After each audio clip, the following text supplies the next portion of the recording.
Now turns to Part 1. Part 1.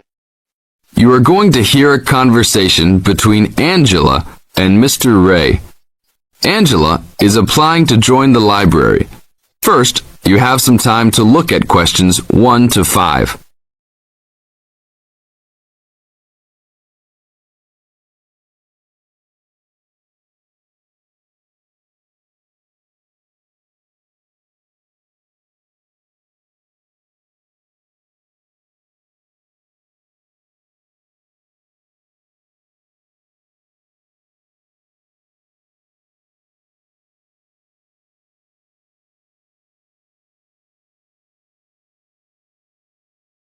Now we shall begin. You should answer the questions as you listen, because you will never hear the recording a second time. Now listen carefully and answer questions 1 to 5. Hello, how can I join the library? Well, you need to make an application. Would you like to do it now? Yes, if I can. One moment and I'll get the form. Now, I just need to ask you a few questions before you sign at the bottom. Okay. Your full name, please. Angela Mary Price. Price? Yes, that's right. Okay, and your address? Apartment 3, 86 Bridge Street, Pimlico. Bridge Street. That's just near here, isn't it? Yes, not very far. Good. So the postcode must be 2065, right? Yes, that's right. Now, your telephone number. I need both home and work if you have them. My home number is 8763-5142, and work is 8456-1307. Do you need anything else, like ID or something? Yes, your driver's license will do, if you have one. Right. It's easy to remember. I know it by heart. 4040AC. I'm afraid I'll also need to see it. Okay, here it is. Thanks. And your date of birth, please? 24 March 1981. Okay, thanks. That's the most important part completed. But if you don't mind, I'd also like to ask you a few questions for a survey we're conducting. Yes, that's okay. Now you have some time to read questions 6 to 10.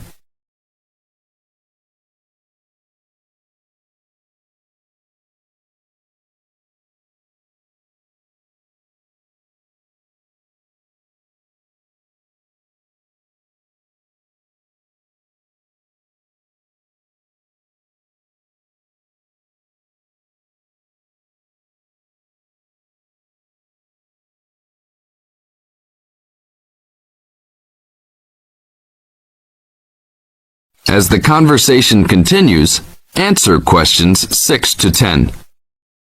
What kind of books do you like to read? Here's a list to look at. Oh, it varies from time to time, but I always like to relax and learn about other countries I might visit one day. I don't like anything too heavy or serious, unless it's about animals or the environment. I'm not really into sport very much. Anything else? Well, I do like entertaining at home. You know, dinner parties. So I suppose you'll have something for me in that line. The pictures in those books always make me hungry, although they never seem to turn out exactly as they look in the books. Fine. I think that's all I need now, except I need you to sign here on the application form. Oh, and I almost forgot. The membership fee is $20, which is refundable if you no longer stay a member. There you are. Do I sign at the bottom here? Yes, that's right. You can borrow books now if you wish, although your membership card won't be ready until next week. So if you want to borrow today, you can pick up your card when you return your first books. That's if you want to take some now. I think I will, but I'll have a look around first. Okay, take your time. This is the end of Section 1. You now have half a minute to check your answers.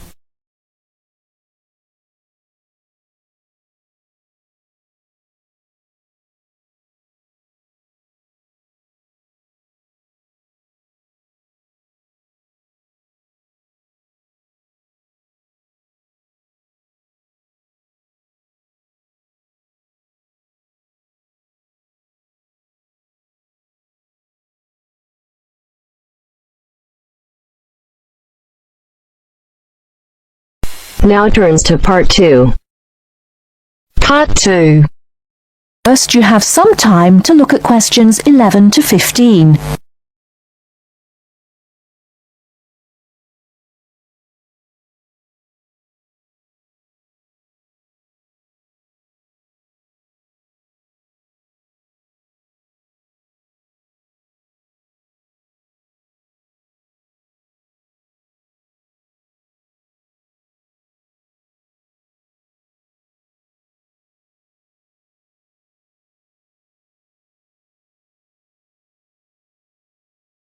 Now, listen carefully and answer questions 11 to 15. Hi, everyone. I'm a bit nervous about doing this, so, anyway, as you all know, I come from Libya, and I'm going to talk about sandstorms. Sandstorms are very common in the Sahara Desert, and so people in Libya, which is near the Sahara Desert, know all about them. Now, we say sandstorm, but it's not really a storm. There's no rain or thunder and lightning. There are sandstorms when a strong wind picks up sand and carries it. As the wind blows, the sand in the wind causes more sand to move around, and that is also picked up. A very strong wind can pick up a huge amount of sand. Look at my first image on the board here. As you can see, a severe sandstorm looks like a huge wall or wave of sand. Can you imagine that coming towards you? Now, I will tell you what you should do if you know a sandstorm is coming, or even if you get caught in a sandstorm. So, have you decided where you're going on holiday yet? You were talking about Spain. No, we've changed our minds. We're going to Egypt for 2 weeks. Wow, really? When are you going? The second week in August. Egypt in August? You're brave. It'll be absolutely boiling then, won't it? Yeah, that's what I want. We'll go and see the sights early in the morning when it's still quite cool, and then lie around by the swimming pool in the midday heat. I went to Morocco in the summer a few years ago. I couldn't sleep until about 2 in the morning. I always said that if I went anywhere like that again, I'd go in the spring or autumn. Well, I can't wait. You just see my tan when I get back. Before you hear the rest of the talk, you have some time to look at questions 16 to 20.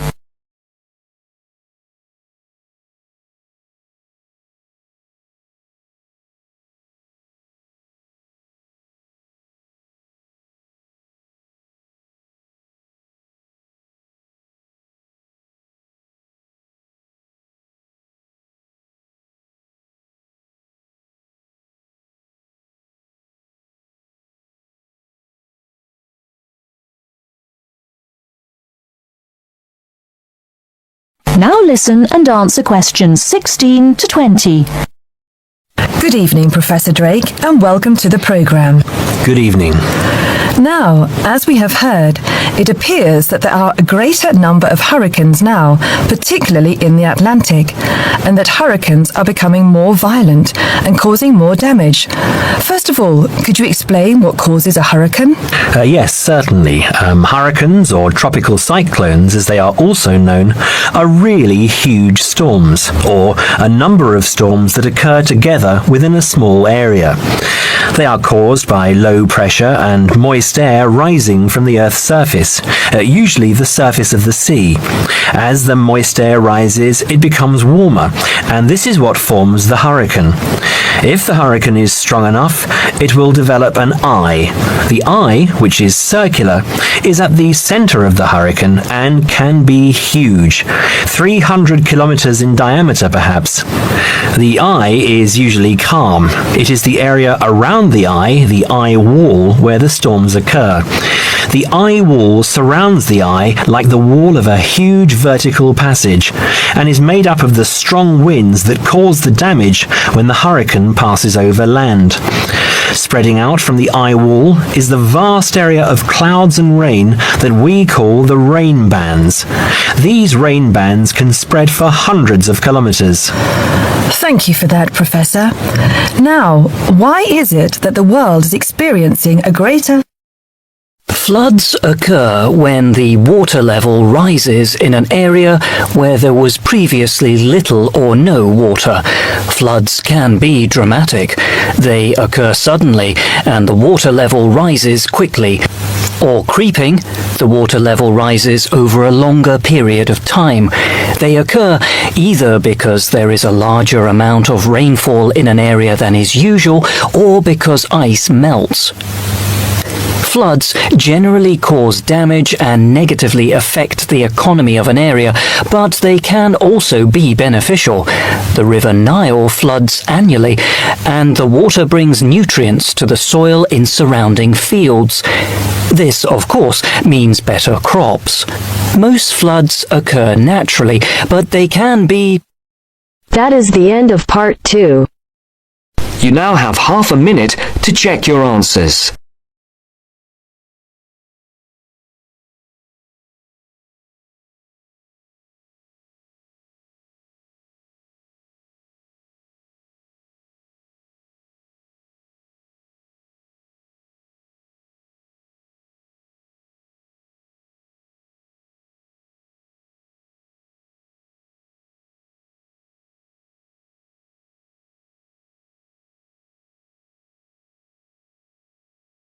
Now turns to Part 3. Part 3. In this section, you are going to hear a conversation between Anne and Marcia. In the first part of this conversation, they are talking about the commands of training dogs. First, look at questions 21 to 25.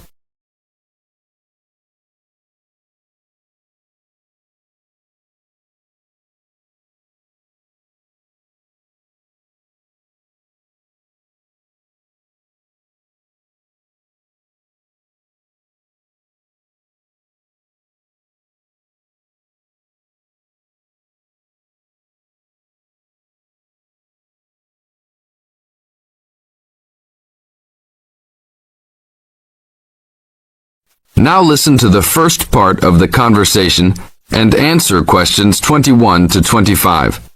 Complete the table showing different commands for different forms of dog training. So that research paper we have to do next, the one about how are different styles of training dogs, how do you think you'll approach writing it? You know, I've been thinking about it. I feel that the best way to write it is to divide the paper into 2 main parts. In the first part, we'd be analysing some examples of each style of training dogs. Right, what the styles are. After that, we can talk about how each style can be used so that the dogs learn something different from each one. Indeed. Maybe we could draw a chart and compare examples of each style of training, one at a time. So the different kinds of training would be simple obedience training. There you would have things like teaching them to sit, stay in one place, and so on. Right. So included in here would be simple audio commands like speak. Yes, basic commands are just spoken words, aren't they? And then there would be the more guard-oriented training, where the dogs are trained to know a specific place well. Patrolling and barking are probably the best examples, because most people have seen them in many places, especially in homes. And this would lead us to the attack dog training, which is physical as well as spoken, training the dog to knock someone down, and even biting if they have to. Right, so there's another category as well, sniffing dogs, which make up the searching category. I've read that in the UK, every major airport and government building has these dogs to search for all kinds of dangerous items. In the second part of the conversation, Anne and Marcia talk about all kinds of training and what kind of dogs they are suitable to. Look at questions 26 to 30.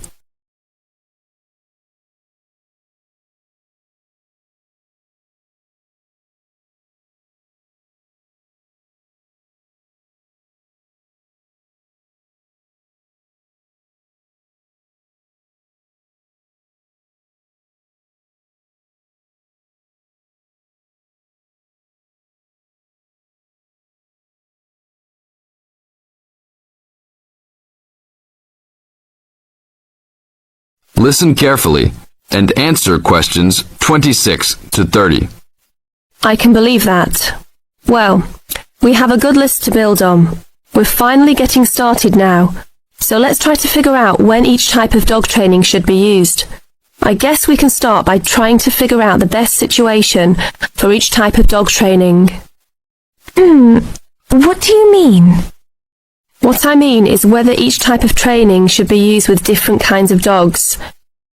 We could use basic obedience training, for example, and ask whether it's more useful for a small dog, a medium-sized dog, and so on.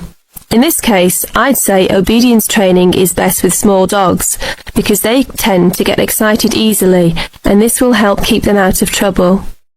Okay, that makes sense. Then let's look at physical training.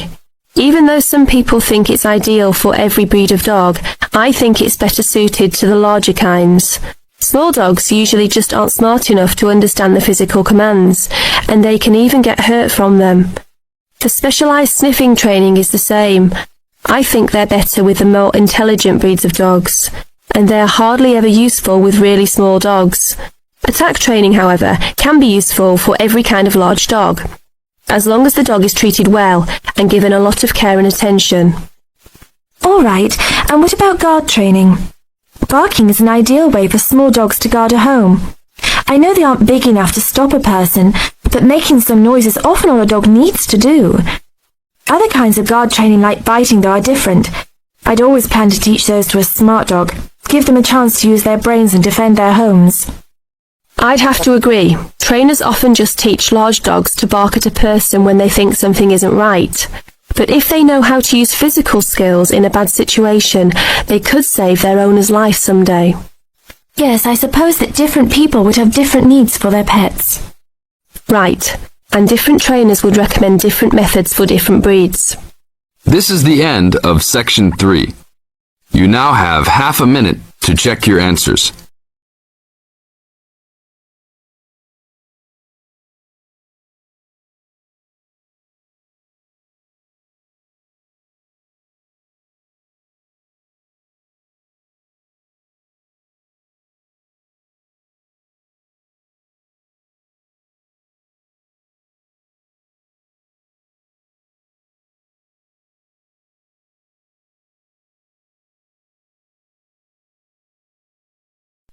Now turns to Part 4.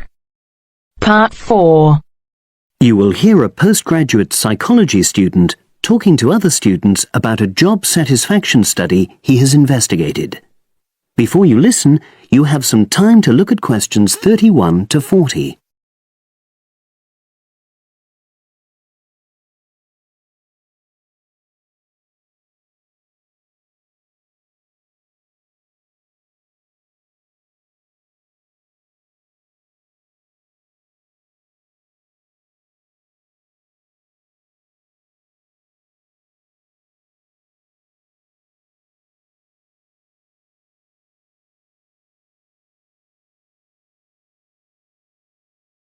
Now listen and answer questions 31 to 40. Good morning, everyone. For my presentation today, I'm going to report on an assignment that I did recently. My brief was to analyze the methods used in a small study about job satisfaction, and then to make recommendations for future studies of a similar kind. The study that I looked at had investigated the relationship between differences in gender and differences in working hours and levels of job satisfaction amongst workers. For this purpose, employees at a call center had been asked to complete a questionnaire about their work. I'll summarize the findings of that study briefly now. First of all, female full-time workers reported slightly higher levels of job satisfaction than male full-time workers. Secondly, female part-time workers reported slightly higher levels of satisfaction than female full-time ones did. On the other hand, male part-time workers experienced slightly less job satisfaction than male full-time workers. But although these results seemed interesting and capable of being explained, Perhaps the most important thing to mention here is that in statistical terms, they were inconclusive. Personally, I was surprised that the findings hadn't been more definite, because I would have expected to find that men and women, as well as full and part-time workers, would experience different levels of satisfaction. So I then looked more carefully at the methodology employed by the researchers to see where there may have been problems. This is what I found. First of all, the size of the sample was probably too small. The overall total of workers who took part in the survey was 223, which sounds quite a lot, but they had to be divided up into subgroups. Also, the numbers in the different subgroups were unequal. For example, there were 154 workers in the full-time group, but only 69 in the part-time group. And amongst this part-time group, only 10 were male, compared to 59 who were female. Secondly, although quite a large number of people had been asked to take part in the survey, the response was disappointingly low. A lot of them just ignored the invitation. And workers who did respond may have differed in important respects from those who didn't. Thirdly, as the questionnaires had been posted to the call center for distribution, the researchers had had very limited control over the conditions in which participants completed them. For instance, their responses to questions may have been influenced by the views of their colleagues. All these problems may have biased the results. In the last part of my assignment, I made recommendations for a similar study, attempting to remove the problems that I've just mentioned. Firstly, a much larger sample should be targeted, and care should be taken to ensure that equal numbers of both genders and both full and part-time workers are surveyed. Secondly, the researchers should ensure that they are present to administer the questionnaires to the workers themselves. And should they require the workers to complete the questionnaire under supervised conditions so that the possibility of influence from other colleagues is eliminated. Finally, as workers may be unwilling to provide details of their job satisfaction when they are on work premises, it's important that the researchers reassure them that their responses will remain confidential, and also that they have the right to withdraw from the study at any time if they want to. By taking measures like these, the reliability of the responses to the questionnaires is likely to be increased, and any comparisons that are made are likely to be more valid. So, that was a summary of my assignment. Does anyone have any questions? That is the end of part 4. You now have half a minute to check your answers.